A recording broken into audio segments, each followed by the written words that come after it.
Hello, my name is Jordan Turner, and today I will be giving my persuasive speech. I've got my note cards right here, and I'm going to set them over here. So, my persuasive speech today will be over the importance of service animals and why you should not impersonate or take in a fake service animal to an establishment. So basically, service animals are used for people who have, either life-threatening disabilities, anxiety, or even things such as small as, being able to help children read. Service dogs can be used for a wide variety of things, but, the more life-threatening conditions, it's very important to have them with their owners. It's very important to be able to get into places with ease and, not have to prove themselves as not being a fake service dog, which has become a huge problem in the retail restaurant industry. People are just bringing in dogs willy-nilly claiming they're a service dog. So as said by Duncan in 2006, service animals for people with disabilities have become increasingly visible in communities, which is very true. As I said, you see them almost everywhere you go, whether you realize it or not.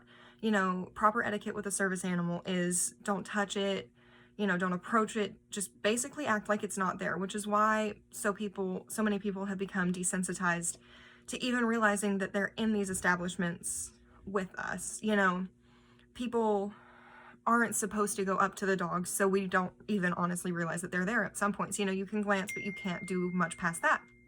So, the fake service animals that are let into buildings by claiming they're a service animal, it kind of clouds the etiquette and, the perception of what a service animal is. Kids will always go up and ask to pet it and be allowed, or, even adults our age will ask to pet it and be allowed because they're not an actual service animal, and that confuses, the general public on what not to do and what to do with an actual service animal. These animals are trained professionals, essentially. They are trained to save these people's lives, and if distracted from a trigger, they cannot alert their owners to get them to safety, which is a huge problem in today's society. So, as I said before, and as Ready to Help 2011 also stated, dogs can be good listeners. Some kids need help learning to read, and dogs listen to those kids read. This is a smaller portion of what service animals are for. People with diabetes or seizures, a chronic illness that could put them at larger risk in the public. This is what most service dogs are seen for. And these are also the mass majority of which dogs are impersonated, since they are in public and they're not in a school or a hospital setting. Trained service dogs won't always come with ID tags. Most trainers, professional trainers, do not offer this once the dogs graduate. They just send them out with their vest, and, they're assumed to be a service dog because they are trained professionals. These ID tags are most commonly seen ordered offline for people who just want to take their dogs in with them, or people who claim they're emotional service animals, which is also a trained professional dog. They have to go through very rigorous training to get these credentials. It's not just a tag that you order offline, which has become an increasingly more dangerous thing for people with regular service animals. They don't have this ID that retailers are asking to see, and they can't prove that they're a real service dog, even if they are, even if they are crucial for those people to have them with them. As said by my HR director, their owners may need their animals to go shopping, and these dogs are crucial to our guests' well-being.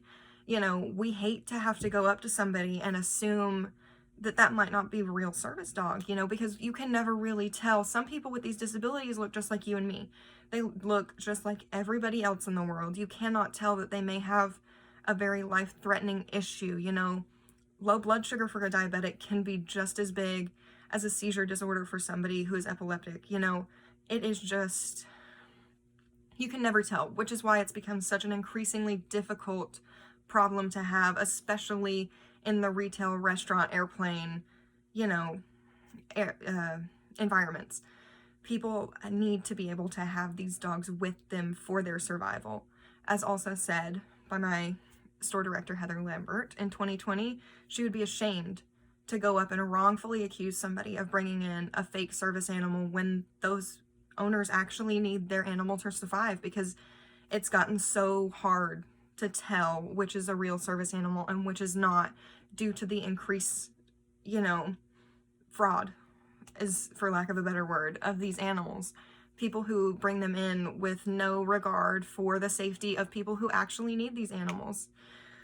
So in conclusion, service animals, faked or untrained animals, it's more important than people realize not to bring their animals into establishments like this. It confuses everybody on the etiquette of how to act around a real service animal, and it also makes it more difficult for people with these real trained professionals to get into buildings that they need access to without any trouble. It makes it harder for them, to get around and make their everyday life easier, which is just absolutely catastrophic in the grand scheme of things.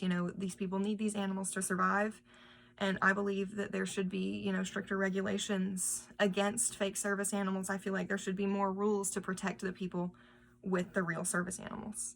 And that is my persuasive speech. Thank you.